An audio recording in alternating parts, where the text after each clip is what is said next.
Tema de hoy, principios de la interpretación bíblica, clase 2, segunda parte. Entonces, eso que yo le digo es espiritual, hermano. Usted le puede cerrar las puertas del cielo a alguien, pero estamos para abrirle el reino de los cielos a las personas. Si entran o no es decisión de ellos, como les dije ahorita, ¿verdad? Pero esa autoridad la tenemos todos los creyentes, los verdaderos creyentes, ¿ok? Entonces, seguimos avanzando.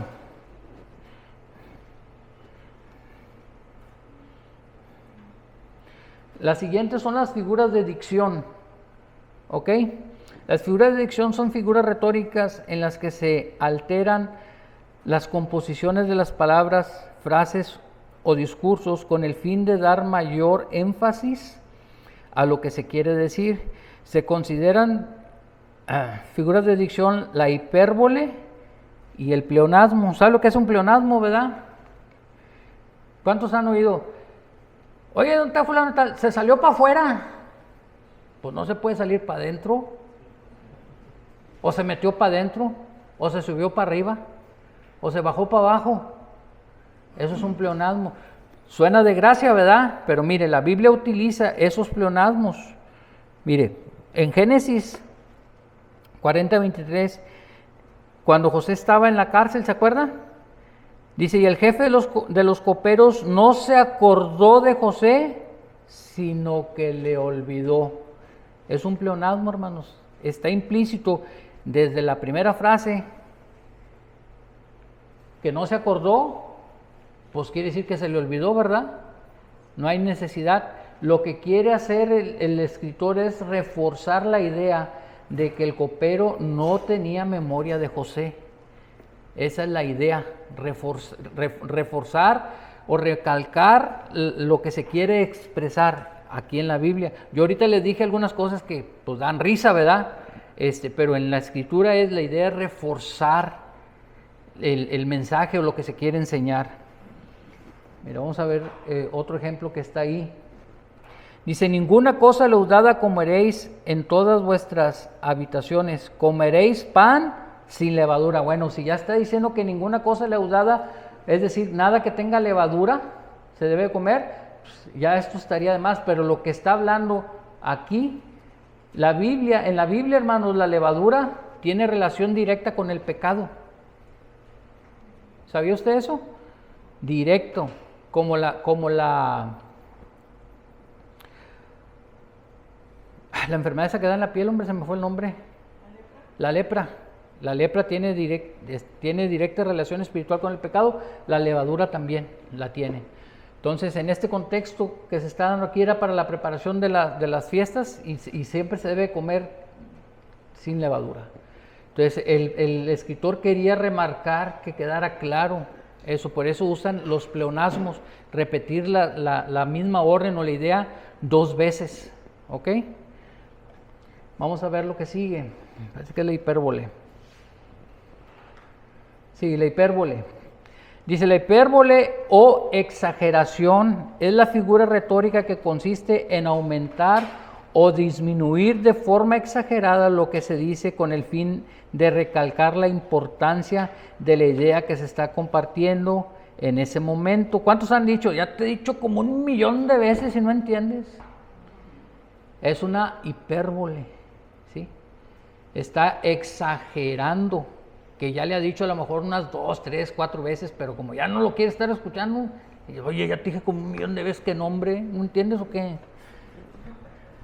Entonces, mire, vamos a ver unos ejemplos en la Biblia.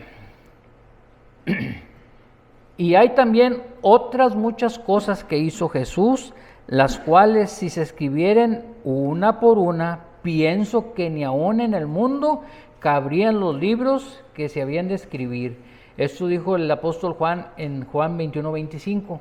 Esa es una hipérbole. Imagínense el mundo lleno de libros y nosotros aquí sin podernos mover porque hay muchos libros. ¿Sí? Es una hipérbole. Es una exageración hablando de que en la Biblia no está registrado todo lo que Cristo hizo, solo lo que Dios creyó que era necesario que estuviera escrito. ¿Ok? Y mire lo que dice la siguiente.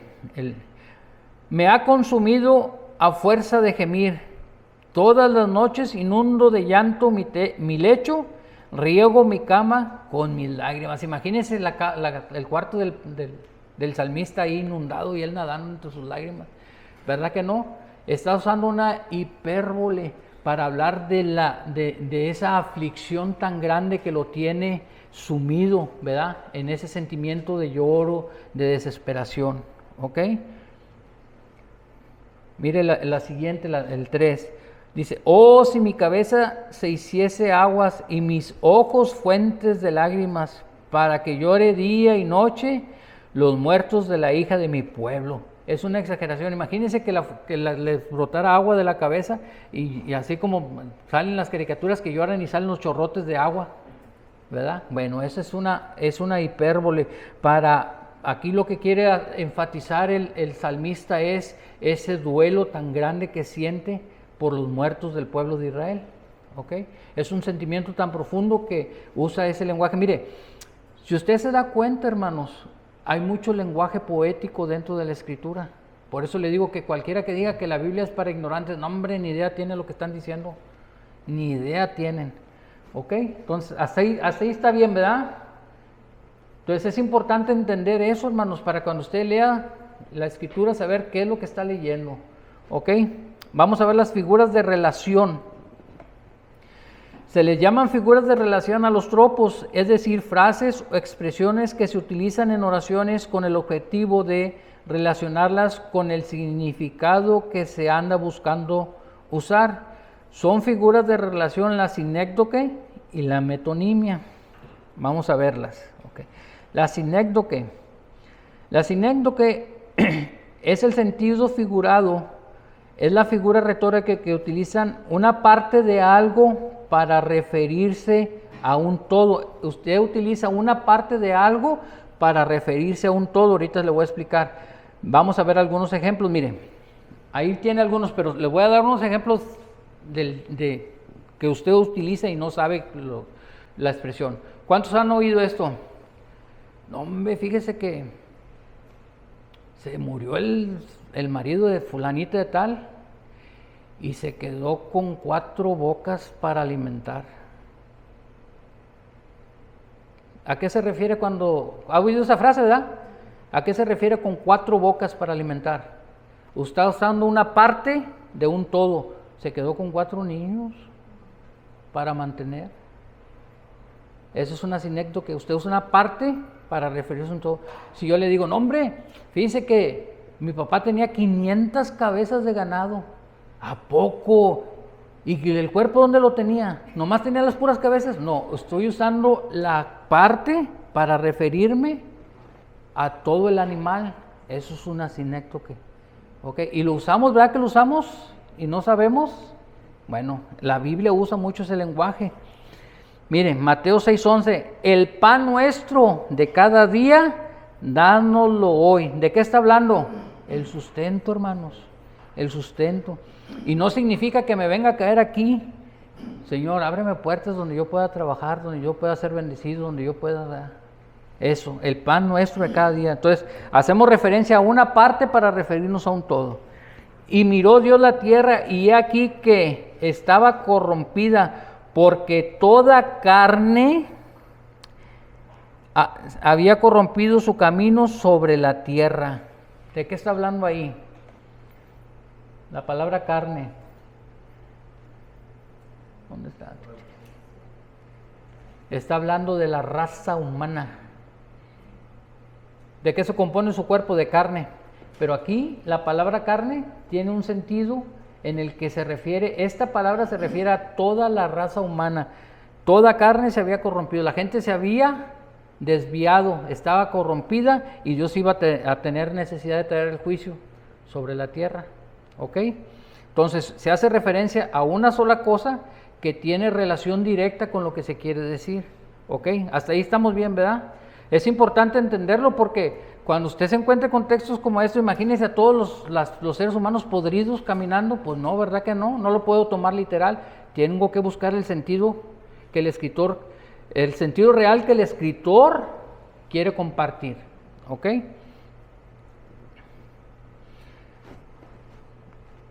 Vamos a seguir avanzando. Estoy tratando de compactarlos porque no los quiero cansar, hermanos. ¿Ok? Vamos a la siguiente parte.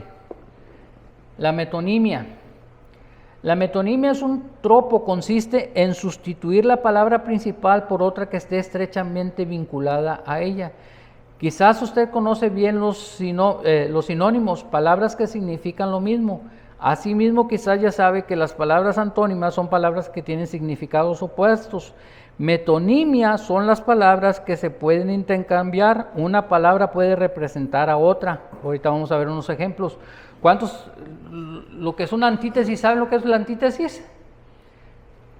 Vida. La antítesis es la muerte. Son palabras opuestas. La verdad y la mentira. La luz y la oscuridad. Esas son las antítesis, ¿verdad? Vamos a ver los ejemplos. Dice, un ejemplo muy expresivo de metonimia nos lo ofrecen las palabras de Abraham en la historia de Rico y Lázaro. Fíjese bien, a Moisés y a los profetas tienen, en Lucas 16:29, fíjese bien lo que está diciendo, a Moisés y a los profetas tienen. ¿A qué está haciendo referencia? Esta es la historia del Rico y Lázaro. ¿Se acuerda de esa historia? Que le pedía regresar y luego le dice, no puedes, y luego le dice, no, pues manda uno de estos muertos que se levante y les predique, para que no vengan ellos aquí. ¿Y qué les dice? No, mira, a Moisés y a los profetas tienen, pero Moisés y los profetas estaban muertos también. ¿Ah? A la palabra. Cambió estos tienen relación directa con la escritura. ¿Ya entendió la relación de la metonimia? Entonces yo puedo decir, a ver, chequen lo que dice Moisés. Pues escribió 5 libros de la Biblia, ¿no? ¿Sí? Chécale lo que dice el salmista David y usted va a buscar los salmos, ¿verdad? Entonces, estas palabras tienen directa relación con la palabra de Dios. Intercambiamos unas palabras por otras para dar el mismo significado, ¿ok? Otro ejemplo lo encontramos en Romanos, donde Pablo literalmente dice, Dios justificará por la fe a la circuncisión y por la fe a la incircuncisión. ¿De qué se refiere aquí? Que Dios va a justificar por la fe a los que están circuncidados y a los que no están circuncidados. ¿Alguien sabe? Ahí dice. A los judíos y a los gentiles, hermana. A los judíos y a los gentiles. Los judíos, la señal del pacto de Abraham con el pueblo judío era la circuncisión. Le pidió Dios que se circuncidaran todos los hombres, y a partir de ese entonces, no sé, creo que eran los 10 días, sí, creo que a los 10 días tenía que ser circuncidada la criatura. Ese era el sello, ¿ok? Pero todos los demás pueblos que se consideran gentiles, y todos, ¿ok? La Biblia nomás los separaba así, judíos y gentiles, ¿ok? Pablo dice que ahora por la fe en Cristo, a los que están circuncidados, es decir, a los judíos, y a los que no están circuncidados, es decir, a los gentiles, ambos van a ser justificados por la misma persona. ¿Quién? Por la fe en Cristo. O sea, ya la circuncisión pasa a segundo término. Ya el pacto no está ahí. El pacto está ahora en Cristo. ¿Ve la profundidad del texto? Y se está haciendo referencia a dos tipos de personas por algo que las distingue: estar circuncidado o no. ¿Ok? Hasta ahí estamos bien, ¿verdad? ¿Alguien tiene alguna duda, hermanos? ¿No? ¿Pastor? Ok, vamos a ver las figuras de contraste.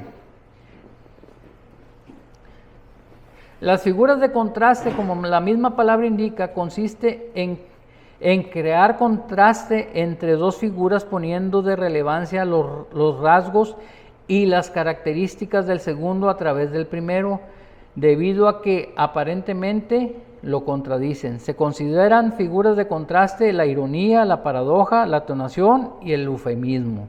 ¿Ok? Vamos a ver la ironía, es la primera. La ironía es una figura retórica que utiliza una frase en una forma de sarcasmo para dar a entender lo contrario de una forma contundente. Miren, Primera de Reyes, ¿se acuerda de la historia de Elías con los profetas de Baal? Que mató, ¿qué? 400 y... Sí, creo 400, no me acuerdo cuántos mató. Dice la historia que el pueblo se había apartado de Dios, ¿ok?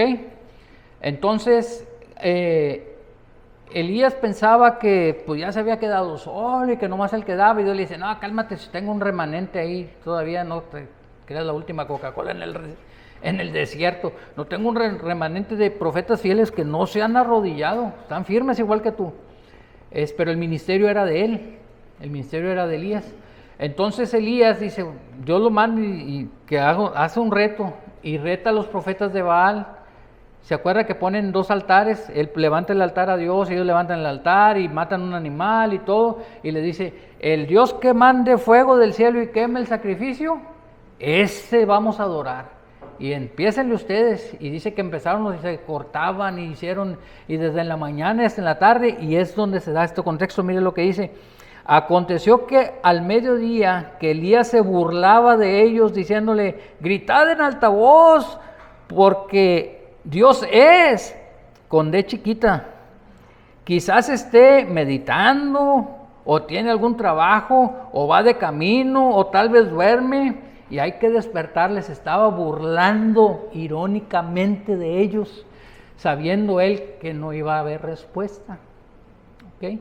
Entonces, esta es una manera un poco incisiva, así, de remarcarle a veces a la gente, ¿verdad? Verdades bíblicas, ¿sí? Entonces, aquí el profeta lo está utilizando para remarcar la falsedad de ese Dios, pero no solo eso, para remarcar el error del pueblo en confiar en dioses que no existen. ¿Ok? Entonces está usando palabras irónicas ahí. Déjenme ver, parece que traigo otro ejemplo. No sé si lo puse aquí. Bueno, no. Hasta ahí lo vamos a dejar. Tengo más ejemplos aquí, pero quiero avanzar porque no los quiero que se haga muy tarde. Vamos a ver lo que es la antítesis, ¿verdad? La antítesis es un contraste directo de mencionar dos cosas como el norte y el sur, frío y caliente. Un símil o una metáfora compara dos cosas que son parecidas, pero una antítesis contrasta cosas opuestas. Por ejemplo, en el siguiente versículo es una antítesis. ¿Dios qué es? Dios no es hombre para que mienta, ni hijo de hombre para que se arrepienta. Levítico 23:19. Es decir, Dios compara, el profeta se compara a Dios ¿con quién? ¿Nos podemos comparar con Dios, hermanos? Dice la Biblia que antes sea Dios veraz y todo hombre mentiroso. Dice el libro de Primera de Juan. Entonces, eso es lo que es una antítesis, una comparación de esos.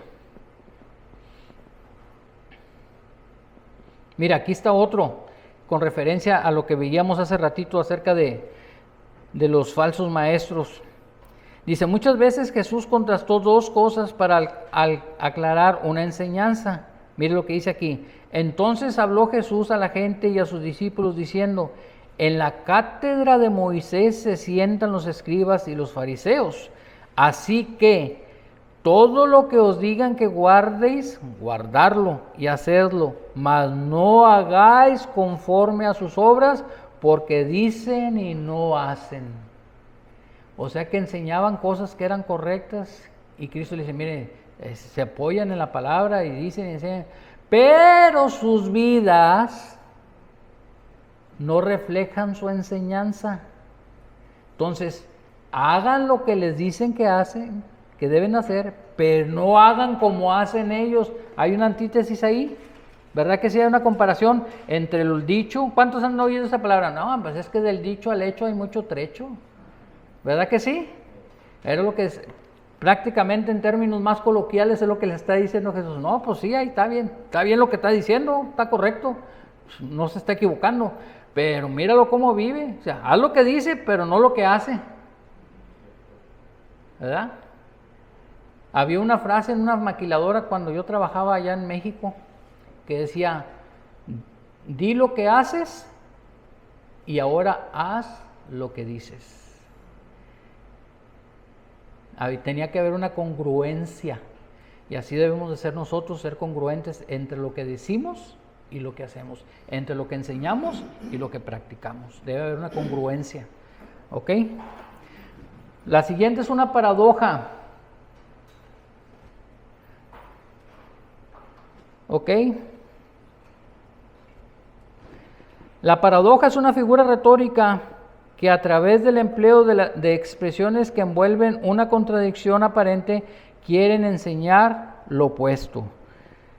El primer ejemplo que viene ahí, el que haya su vida la perderá, y el que pierde su vida por causa de mí la hallará. Mateo 10:39. O sea, con Dios hay que perder para ganar. ¿Le suena paradójico? Con Dios hay que perder para ganar. ¿Qué voy a perder? Voy a ceder mi vida, mi voluntad, mis deseos, todo lo que yo quería hacer, lo voy a ceder para que Dios haga lo que quiere hacer en mi vida. Voy a morir para vivir. Así de paradójico, es una paradoja, ¿ok? La siguiente que viene ahí. O en Pablo cuando habla a los Corintios en su segunda carta, no mirando nosotros las cosas que se ven, sino las que no se ven, pues las cosas que se ven son temporales, pero las que no se ven son eternas. Ahí está la paradoja. Pues ¿cómo que lo que no se ve es eterno? Pues si no lo veo, ¿cómo voy a saber si es eterno? Lo que veo aquí, así está la gente hoy, desafortunadamente. Entonces ahí es una paradoja ahí, ¿verdad? Vamos a seguir avanzando. Como quiera, aquí les voy a dejar todo el material, hermanos. Ahí se lo voy a dejar a Juanito para que le saquen copias.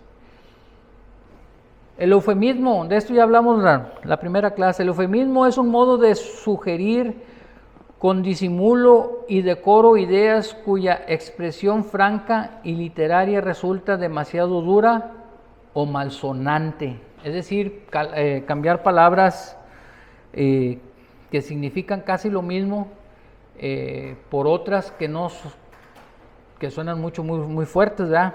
En 1 Samuel, lo que les decía la vez pasada, 24:3, dice, ejemplo de esto es cuando la Biblia usa el término se cubrió los pies para referirse a la necesidad fisiológica de ir al baño. En 1 Samuel 24:3 dice, cuando llegó a un redil de las ovejas en el camino donde había una cueva, entró Saúl en ella para cubrirse los pies, y David y los hombres estaban sentados en los rincones de la cueva. Es decir, tenía ganas de ir al baño, dijo, espérame, ahorita vengo. Sí, fue a hacer del 2, pero la Biblia dice, es un eufemismo, se cubrió los pies. La otra es esa. La palabra llegarse es un eufemismo que significa tener relaciones sexuales. Ningún varón se llegará a parienta próxima alguna para descubrir su desnudez. Yo, Jehová. ¿Cuántos han oído? Y conoció Adán a su mujer. Pues ya andaban, ¿a poco no se habían visto? Que digo, tú eres Eva, ¿cómo estás? Fíjate, me habían hablado. No, conocer es tener relaciones sexuales. ¿Ok? Habla de una intimidad, de tener una relación íntima. Cuando Cristo habla que les va a decir, en aquel día les diré, nunca os conocí, es exactamente la misma palabra que se usa para tener esa relación íntima. Pero en ese sentido, habla justamente de tener esa estrecha relación con Jesús. ¿Sí? En la Biblia las relaciones sexuales tienen mucha importancia, hermanos. Dios hace mucho la comparación de la pareja con su pueblo, con su esposa, con su novia, con su amada. Habla mucho de esa relación estrecha que debe de haber. entre Dios y el creyente. ¿Ok? Entonces, la palabra llegarse, conocer, habla exactamente de lo mismo. ¿Ok? La palabra dormir también, ¿ha oído la palabra dormir? Y durmieron, y durmieron, y durmieron. Esa se usa para la muerte. ¿Ok? Vamos a ver las figuras de índole personal. Figuras retóricas de índole personal. Se llaman figuras de índole personal a aquellos tropos o figuras retóricas que atribuyen características humanas o realzan con vehemencia las cosas inanimadas. Se consideran figuras de índole personal a la personificación o prosopopeyas y al apóstrofe. Mire, vamos a ver. La prosopopeya o la personificación. La prosopopeya o personificación consiste en atribuir características o acciones propias de las personas a seres que no lo son. Vamos a ver un ejemplo. En 1 Corintios, en el capítulo 12 del 15 al 16, mire lo que dice Pablo: si dijere al pie, ¿por qué no soy mano? ¿No soy del cuerpo? ¿Y por qué no será del cuerpo? Si dijera a la oreja, ¿por qué no soy ojo? No soy del cuerpo. Es decir, Pablo está diciendo como si su pie dijera: oye, pues yo quiero ser mano, ¿por qué no soy mano? Estas acciones que Pablo le está atribuyendo a los determinados partes del cuerpo es para decirle a la gente: mire, algo muy común hoy en las iglesias son los celos ministeriales. ¿Sabía eso? ¿Por qué? ¿Por qué? ¿Por qué nomás el hermano puede enseñar? ¿Por qué? ¿Por qué nomás él puede tocar? ¿Por qué no? ¿Por qué no? Yo también. ¿Por qué? No, hermano, así no funciona. Déjeme le digo que así no funciona. Usted tiene que saber cuál es su función en el cuerpo. ¿Sabía usted eso? Por eso hay muchos desórdenes en las iglesias, porque la gente quiere ser pie cuando no debe ser pie. La gente quiere hablar cuando Dios no lo ha puesto a que hable. Es lo que está hablando aquí. Y ya no se sienten del cuerpo porque no los dejan hacer lo que ellos quieren. Imagínense que mi hermano dijera: no, ya no te voy a mover la mano porque tú no. No, es lo que está diciendo. Entonces, le aplica características propias de los seres humanos a las partes del cuerpo para hacer referencia a ese problema que existe hasta hoy en las iglesias. Si usted quiere operar dentro de la voluntad de Dios, tiene que saber a qué Dios lo llamó. No se le olvide esto, mire. Esto me lo enseñó un maestro. Con Dios te vas a meter en problemas por dos cosas. Cuando Dios te mandó a hacer algo y no lo estás haciendo. Cuando te pusiste a hacer algo que Dios no te mandó que hicieras. Te vas a meter en problemas en cualquiera de esas dos cosas. Entonces es mejor que te pongas a hacer lo que Dios te mandó. Ahí está, ese es el ejemplo más claro. Dios lo mandó y dijo: no, hombre, ahorita compro un boleto y me voy para Cancún. Y nada, no alcanzó a correr mucho. Ya. Bueno, te metes en problemas cuando Dios te manda a hacer algo y no haces. Y andas picando aquí, picando allá y nomás andas desincomodando a la gente. Tenemos que saber lo que Dios nos ha mandado a hacer y hacerlo con excelencia para Dios. ¿Ok? Entonces hasta ahí quedó claro, ¿verdad? ¿Hay otro? Sí, hay otro. Un poquito mejor todavía. No, bueno, vamos a seguir avanzando. La apóstrofe, esta también la usamos. La apóstrofe es la interrupción, exclamación o pregunta dirigida con vehemencia a un ser inanimado a un ser animado o inanimado, real o imaginario. Se da cuando el orador detiene su discurso, hace como que se marcha del auditorio al que se está dirigiendo y habla a una persona o a un auditorio imaginario o a una cosa personificada. Miren, para que le quede claro, vaya al Salmo 114 si quiere leerlo ahí, si no aquí lo traigo yo. Mire, los primeros versículos hacen una descripción al lector de lo que pasó cuando Dios liberó a Israel. Mire, el Salmo 114, los versículos 1 y 4, dice: cuando salió Israel de Egipto, la casa de Jacob del pueblo extranjero, Judá vino a ser su santuario e Israel su señorío. El mar lo vio y huyó. El Jordán se volvió atrás. Los montes saltaron como carneros, los collados como corderitos. ¿Alguien sabe de lo que está haciendo referencia aquí? Cuando Dios sacó a Israel de Egipto, ¿qué dice la Biblia? Que el mar, ¿qué dice? El mar lo vio y huyó. Le está atribuyendo ya aquí en lenguaje figurado una acción que tiene una persona cuando tiene miedo, huye, ¿verdad? Pero no, dice la Biblia que Dios lo abrió por la mitad para que el pueblo caminara. Es un lenguaje poético, hermano, el que está utilizando aquí. Dice, y el Jordán se volvió atrás, también cortaron el río Jordán, ¿verdad que sí? Se abrió para que el pueblo pasara. Y luego cuando Dios descendió en el monte Sinaí, dice que los montes temblaban.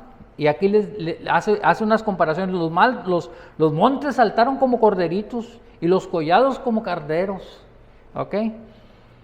Y luego aquí viene la interacción que dice ahí, pero en los versículos 5 y 6 se hace una interrupción de la narración que está haciendo el salmista.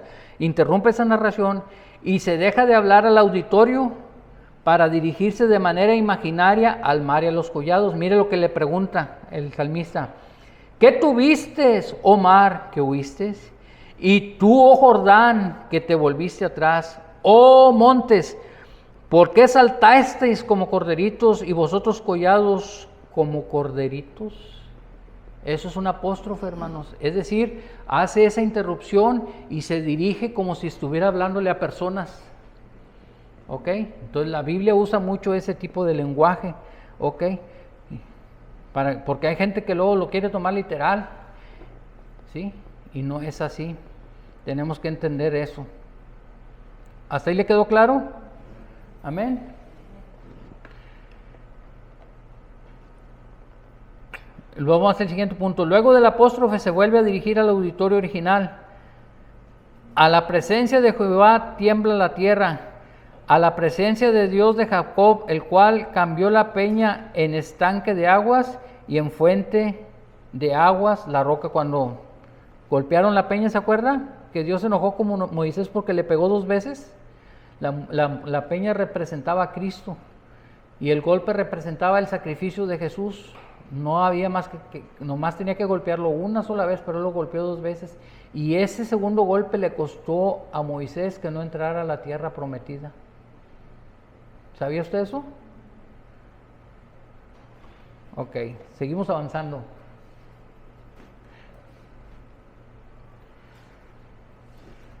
¿Alguna vez habían pensado en todo esto que le estamos viendo ahorita, que enseña la Escritura? Todo este lenguaje tan rico, tan poético, o sea, todo eso tenemos. Dios nos dejó un libro precioso, hermanos, precioso, precioso, precioso, en todo sentido. Vamos a ver las figuras compuestas. En el lenguaje figurado no solo existen figuras simples, es decir, tropos expresados a través de frases simples, sino que en ocasiones toman una forma mucho más extensa de la que hemos visto. Cuando el lenguaje figurado en un texto se presenta a través de oraciones extensas, se les llaman figuras compuestas.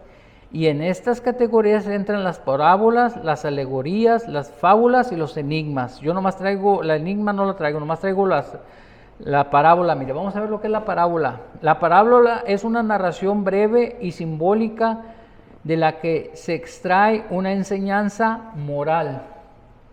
El intento general de la parábola, como de todo lenguaje figurado, es el de embellecer y presentar las ideas y la enseñanza morales de forma atractiva e impresionante. Vamos a ver unos ejemplos.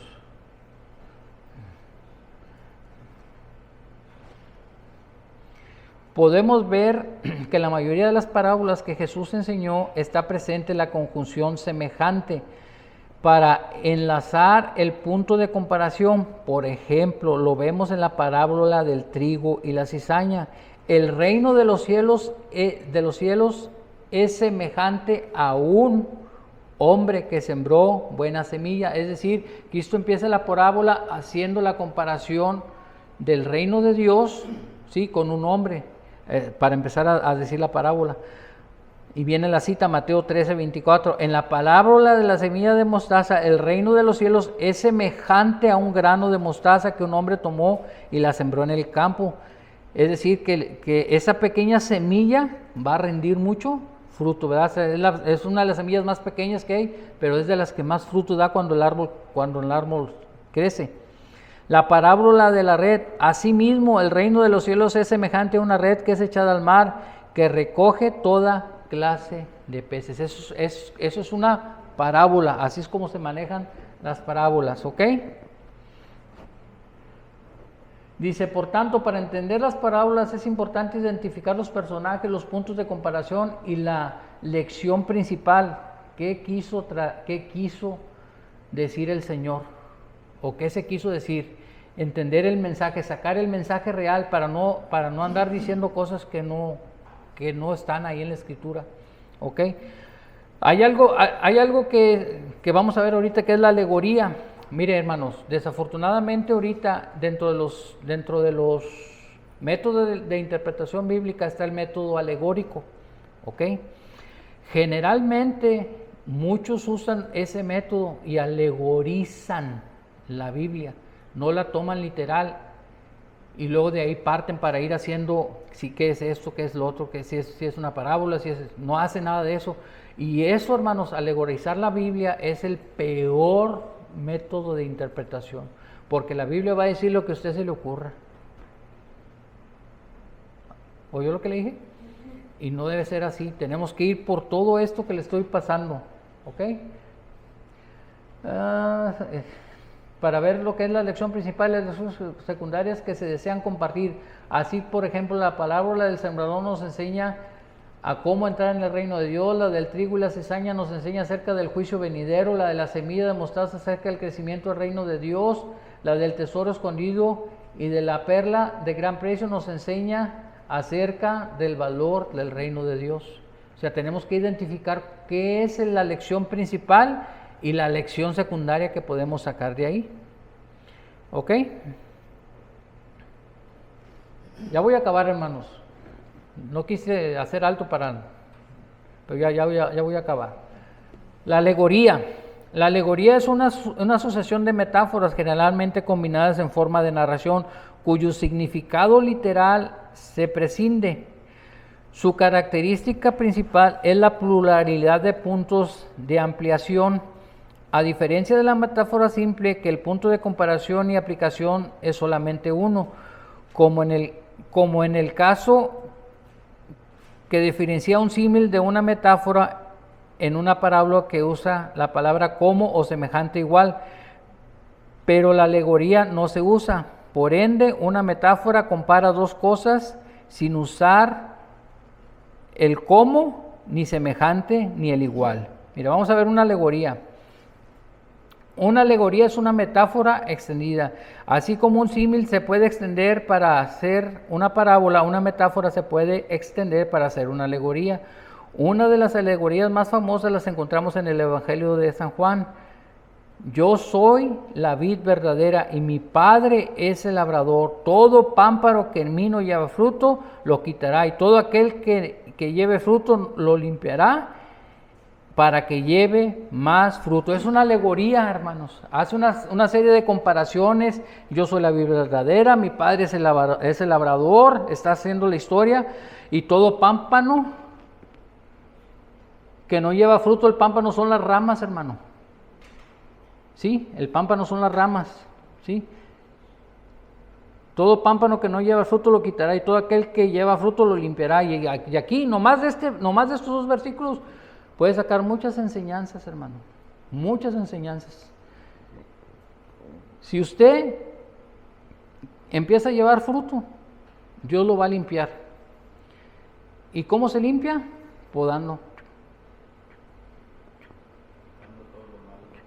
Quitas todo lo que no sirve, lo que ya se secó, lo que te estorba, y eso a veces duele. Pero una vez que la planta se empieza, mire, a mí me gustan mucho las matas, y tengo un rosalito que compré, y ya dio las flores que tenía que dar, y total que Pues lo vi ahí y dije, no, me está muy grande. Y lo pelé todo. Todo. Lo dejé bien chiquitito. Mire, ya está bien grandote otra vez. Bien bonito que se está poniendo. Pero después de lo que lo podé, se me hacía que le había cortado de más, se iba a secar. Y lo estuve cuidando que no se me secara. Y no, ya se puso bien bonito. Va a dar buenas flores, nomás que le toque su tiempo, va a echar flores bonitas. He hecho unas flores blancas chiquitas, bien bonitas. Eso mismo hace Dios con nosotros. Le quité todo lo que no servía, lo dejé chaparrito, casi el puro tronquito. No, hombre, ahorita ya está bien grande.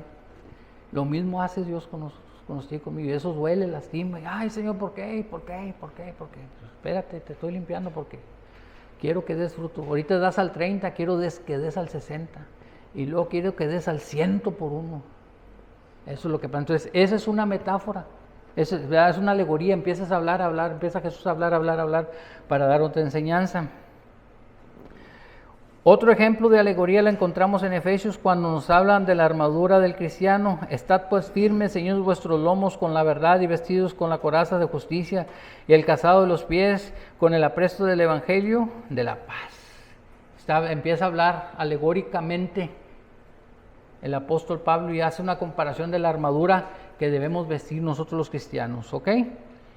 La fábula, hermanos.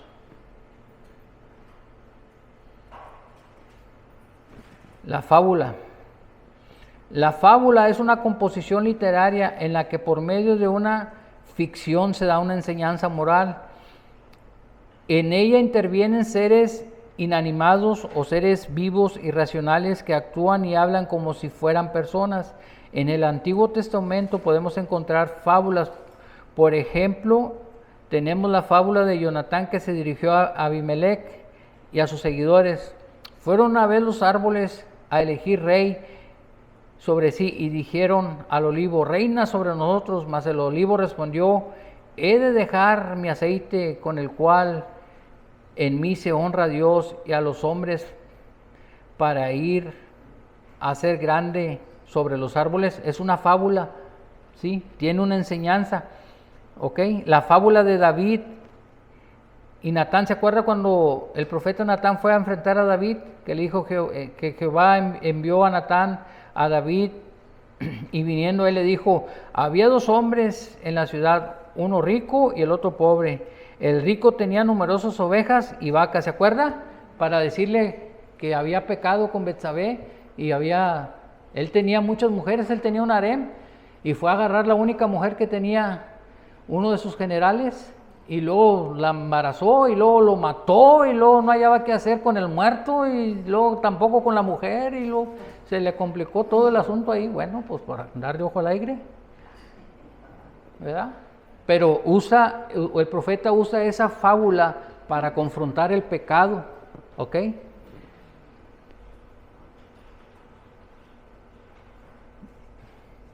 Déjame ver, parece que ya era la última. Sí, esa era la última. Mire, me iba a tardar 2 horas, le corté 20 minutos. Me brinqué bastantes cosas, que eran ejemplos más que nada. ¿Tiene alguna duda, hermanos? ¿Hasta aquí? Hermanos, ¿algún comentario que quieran hacer? Como decía, un programa, críticas, quejas y comentarios, un programa que salía en el radio. ¿No? Bueno, mire. Sí.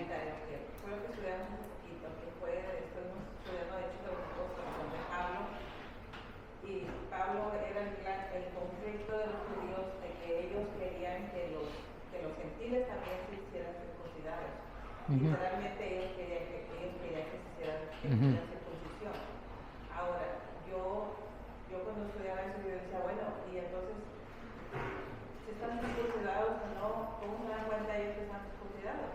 Bueno, mire, se lo vuelvo a decir. Ese evento pasa en Hechos 15. Sí. Ahí fue donde ese fue el primer concilio que se hizo. Históricamente de la iglesia fue el primer concilio que se hizo. La palabra concilio habla de conciliar ideas, en este caso ideas teológicas, ¿ok? Mire, el punto principal, el punto principal, no debe de perder de vista cuál es el punto principal aquí. Escuche bien. Los judíos le daban mucho énfasis, sobre todo los judíos líderes religiosos, para ellos había mucho énfasis a los rituales. ¿Ok? ¿Estamos? Cuando Cristo vino, aquí es donde, por eso hay que tener un poco de conocimiento. Cuando Cristo vino, oiga bien, toda la ley ceremonial, no la ley moral, son dos leyes. La ley ceremonial, esa quedó abolida. Todos los rituales quedaron abolidos, entre ellos la circuncisión. ¿Estamos? ¿Ok? Entonces, el punto principal ahí no era que se circuncidaran, sino que ellos decían, es Cristo, sí, es Cristo más las obras. Es Cristo más la circuncisión. Es Cristo más, hoy dicen el bautismo, es Cristo más las lenguas. Es Cristo más, quién sabe qué, es Cristo. No. Es Cristo y se acabó el punto. No hay más. El punto de Pablo no era si se tenían que cortar por cuestiones de la creencia judía. No, el problema es que le estaban atribuyendo a la circuncisión un efecto de adhesión a Cristo.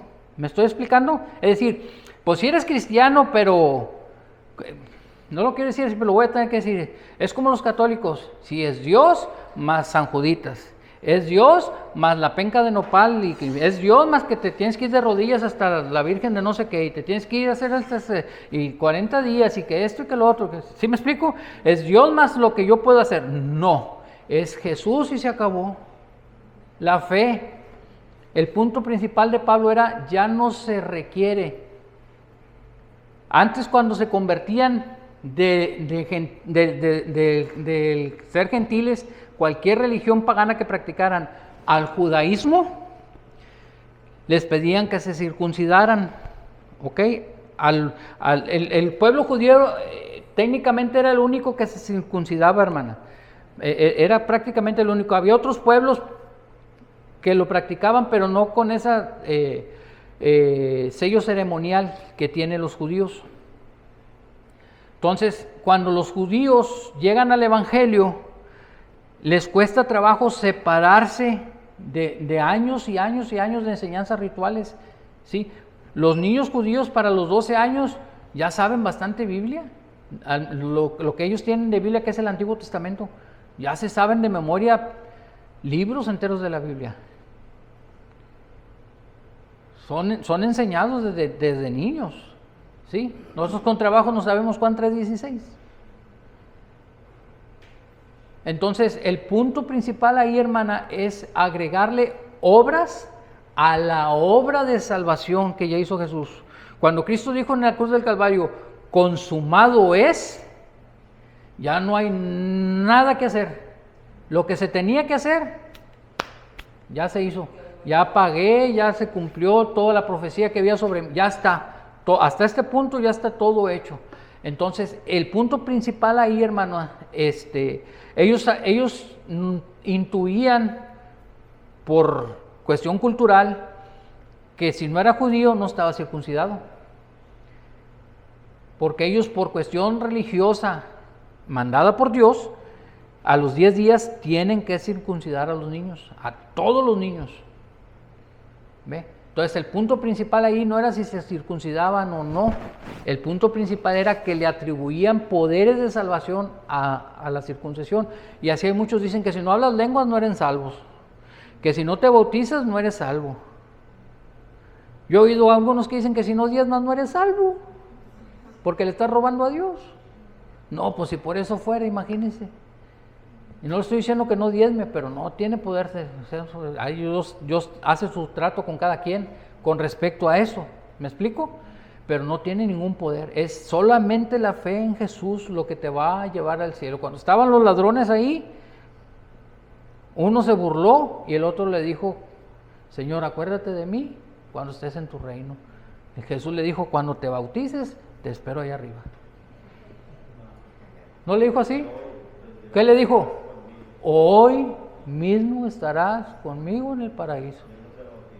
Ni habló lenguas, ni nada. Nada. Ahí mismo se fue con él. Acabó el corrido. Pero como cristiano sí es necesario que se bautice a la gente. Son dos ordenanzas en la iglesia, el bautismo y la Santa Cena. Nada más son esas dos ordenanzas. ¿Es importante que el cristiano se bautice? Sí. ¿Es necesario para que llegue al cielo? No. No es necesario para que llegue al cielo. Claro que no. ¿Debe de hacerlo? Sí, debemos empujar a la persona, al nuevo creyente, a que haga ese acto de obediencia y de fe pública. Sí, debemos animarlo, debemos instruirlo, debemos explicarle por qué debe hacerlo. Pero ¿es necesario para que llegue al cielo? No. Después de bautizado se puede volver atrás. Mire, le voy a decir ¿sabe qué es lo que pasa cuando usted se bautiza? Que entra seco y sale mojado.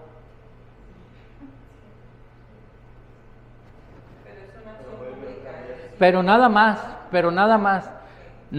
Eso no lo va a cambiar. No lo va a cambiar. No lo va a cambiar. Yo conozco muchos bautizados que andan en la borrachera ahorita y tienen, en fin. No, eso no te cambia. No, eso no es cierto. No, el bautismo no te cambia. No. Tú te puedes bautizar y seguir en tu vida de pecado. Eso no te cambia. No. Lo que te cambia a ti, tu manera de pensar, de creer, de actuar, de vivir, es tu sometimiento a la palabra de Dios.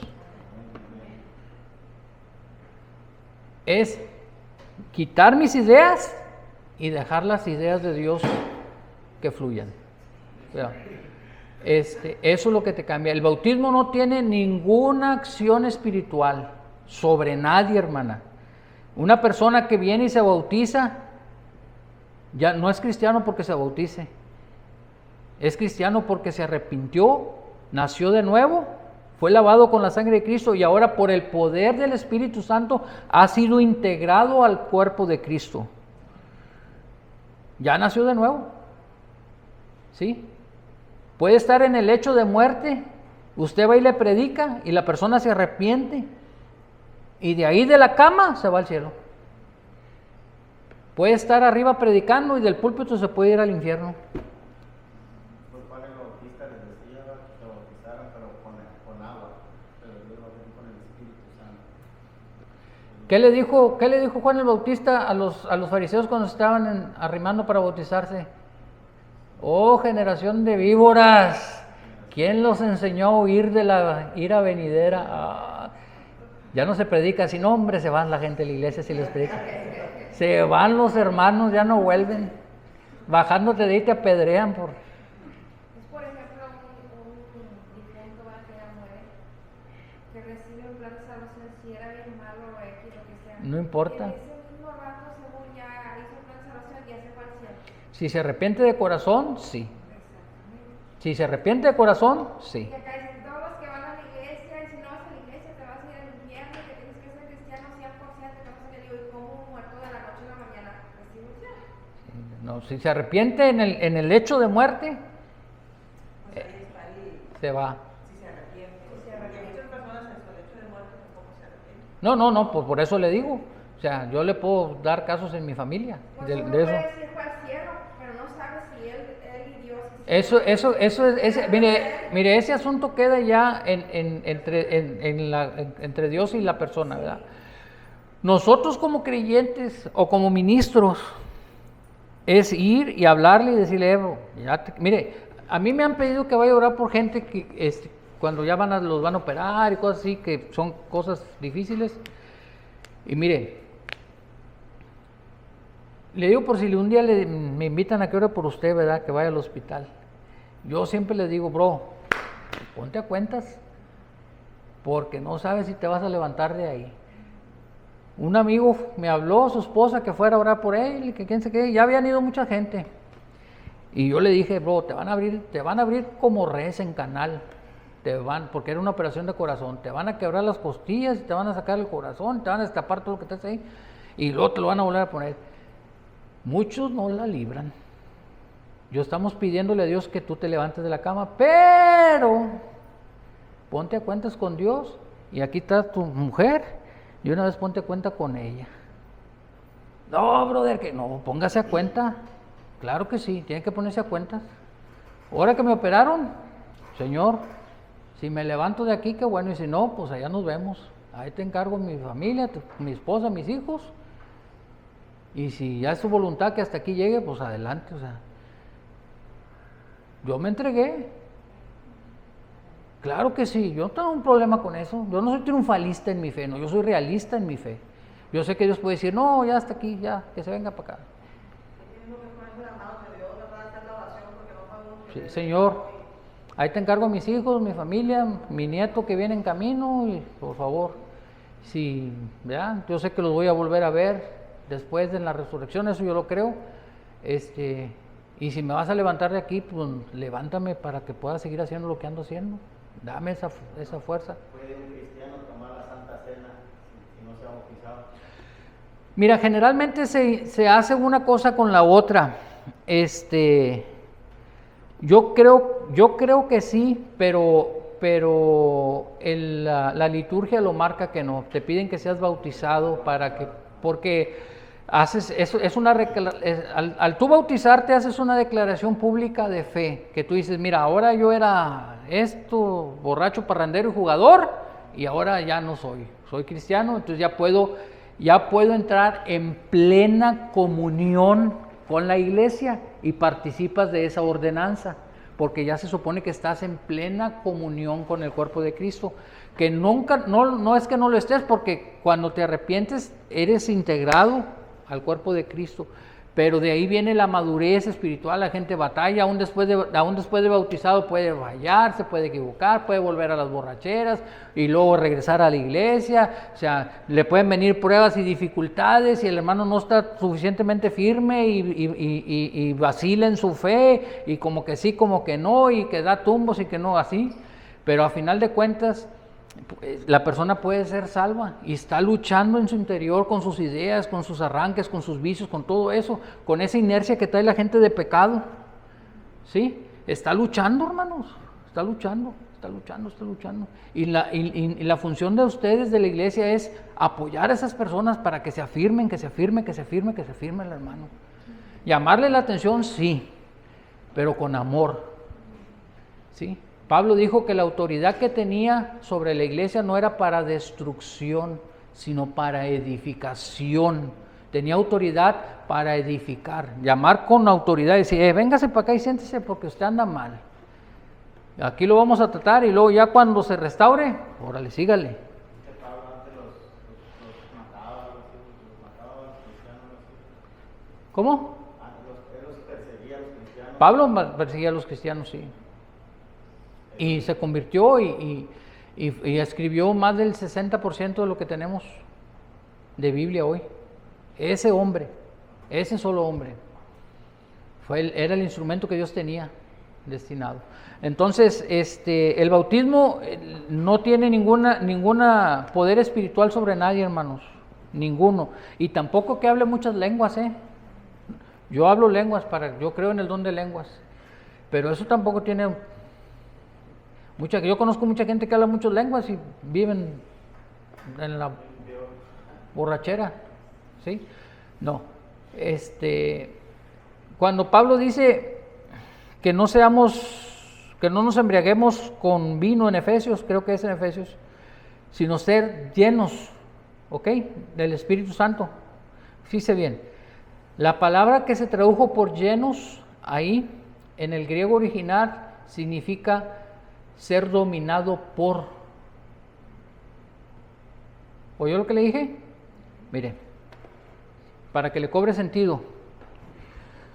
Cuando tú estás lleno de odio, el odio te controla. Cuando tú estás lleno de resentimiento, eso te controla. Cuando tú estás lleno de amargura, la amargura te controla. Cuando tú estás lleno de envidia, la envidia te controla. Cuando tú estás lleno del Espíritu Santo, el Espíritu Santo te controla. ¿Ve cómo cobra sentido entender lo que la palabra dice?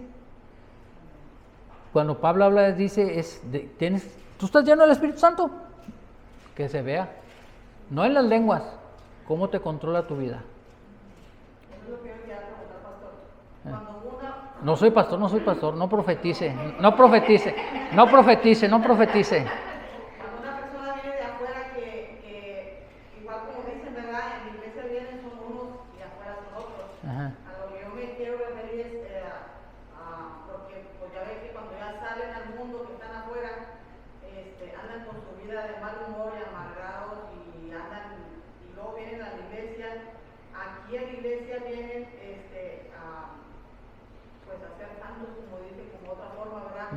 Y lo que quiero saber yo es que viniendo aquí a los pies de Cristo, tú vienes en tu oración, tú vas a pedirle perdón a Dios, porque en tu mente el Espíritu Santo te redarguye Sí, así es. que si tú te portaste mal afuera y vienes y le pides perdón a Dios, pero de corazón, Dios perdona y escucha nuestra oración, o simplemente Dios conoce que tu corazón es un corazón amargado, maltratado. No, Dios te perdona, hermana. Dios te perdona. Lo que pasa ahí, mire, lo que pasa cuando hay amargura en las personas, le va a sonar un poco drástico esto, es que Dios tiene un trato con la persona. Y ese trato puede ser muy duro para que la persona entienda y se arrepienta. ¿Sí? Mire, Dios siempre da gracia. Tú pecas y te arrepientes. Pero llega un momento que dice, ¿no le ha dicho usted a su hijo así? No, cálmate ya. Ahorita te voy a poner hasta aquí. ¿Sí o no le ha dicho no? Y palo de corta de tajo, esto, el otro. Y Dios es igualitititito. Y trata contigo de una forma u otra. De tal forma que te confronta con tu pecado, te confronta con lo que hay en tu corazón, te confronta. Puede ser a través de una palabra, una prueba, un juicio de parte de Dios, porque Dios trae juicio. Mire, Dios nunca va a tener por inocente al culpable, hermano, que no se le olvide eso. ¿Oye lo que le dije? Dios nunca va a tener por inocente al culpable, no importa que sean sus hijos, porque Jehová al que ama, disciplina y azota, golpea a todo aquel que recibe por hijo. ¿Ok? Entonces, si eres hijo de Dios, ¿oyó lo que le dije?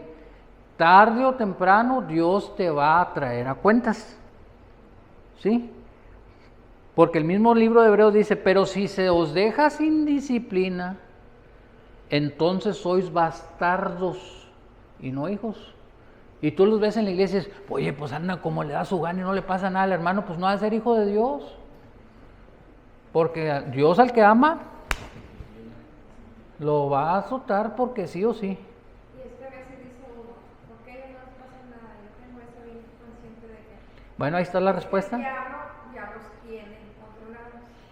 Ya a los que no controlan el diablo, pues Bueno. no puede controlarlos porque Dios los tiene. De eso les voy a hablar el otro sábado, justamente de eso, de cómo armar un bosquejo, y les voy a hablar justamente algo más o menos por ese lado del tema, para que ustedes vean lo que es estar bajo el dominio de Dios y bajo el dominio de Satanás, para que puedan distinguir un poquito ahí las dos cosas. ¿Okay? Dios mira el corazón, pero yo miro las acciones. Así de que no me vengan con ese cuento de que, no, hermano, es que Dios mira mi corazón. Pues sí, pero dice la Biblia que del corazón emana la vida y que del corazón habla la boca del hombre, y según los pensamientos del hombre es su andar. Entonces, no, eso es una media verdad. No, si Dios mira el corazón, pero pues yo veo lo que sale de ahí, pues como que no está muy, que digamos, ¿verdad? No, eso es nomás para sacudirte ahí, que nadie te diga nada. Como ese de que no juzguéis para que no seáis juzgados. No, pues si no pudiéramos juzgar el pecado, pues pónganle un candado ahí a la puerta y aleluya, que cada quien agarre la suya. Y ya, pues si nadie puede decir nada. No, no, claro que no. No, si eso que dices tú es verdad, Dios mira el corazón, pero según el corazón del hombre es su andar, dice la Biblia. Ah, claro. Claro, no, eso es para quitártela bien fácil, ¿verdad? De que no, Dios mira mi corazón. No, pues yo miro lo que tú haces. Y pues como que no está muy sano el corazón, algo anda mal ahí. No, yo sí les digo. No, yo sí con amor se los digo, ¿verdad? Pero les digo. Debemos ser cristianos aquí y afuera también. Sí. Ahora, eso no significa que no te puedes equivocar, que yo no me puedo equivocar. Si usted me pisa un callo me va a doler. Y si me hace algo me voy a... ¿verdad? Eso no es el problema. No, el problema no es que yo me ofenda, porque yo me puedo ofender. Es que voy a hacer con la ofensa. ¿O qué va a causar en mí esa ofensa? ¿Yo la voy a dejar que haga una raíz de amargura en mi corazón? No. Tengo que aprender a hacer un lado de esa ofensa. Y seguir adelante, porque si no, ¿cómo me paro aquí? ¿Con qué autoridad moral le vengo y le predico? No tendría ninguna. Ok, bueno, vamos a orar. Vamos a orar para entregar la clase y prepararnos para la que sigue.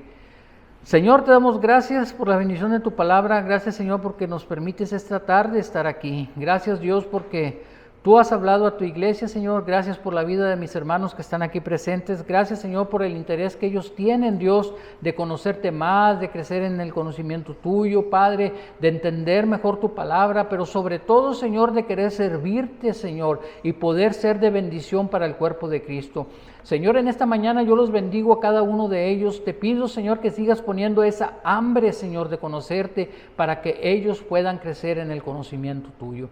Yo te pido en esta tarde que me ayudes, Señor, a seguir haciendo este trabajo, Señor, para honrar y glorificar tu nombre. Gracias, Señor, por la oportunidad que me dan de estar aquí, Señor, y yo te pido que nos fortalezcas para seguir, Señor, adelante con esta obra.